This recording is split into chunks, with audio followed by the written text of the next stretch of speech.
আসসালামু আলাইকুম। সম্মানিত সবাই কেমন আছেন? সবার প্রতি আমার একটা বিনীত অনুরোধ এবং কি মেসেজ এবং কি পরামর্শ বললেই চলে।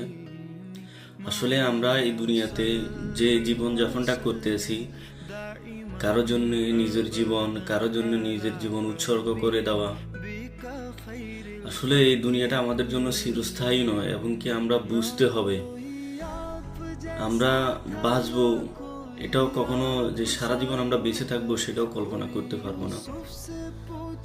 অন্তত পক্ষে সবার কাছে আমার একটা রিকোয়েস্ট, আল্লাহ পাকের আনুগত্য হও এবং কি সব সময় আল্লাহকে সেজদা করো, আল্লাহকে স্মরণ করো, নামাজ কালমা পড়ো। নামাজ কালাম ইম্পর্টেন্ট, তোমার লাইফে যতটা না টাকা ইম্পর্টেন্ট। দুনিয়া বাঁচতে হলে টাকার প্রয়োজন, ওই দুনিয়ায় থাকতে হলে তোমার নামাজের প্রয়োজন।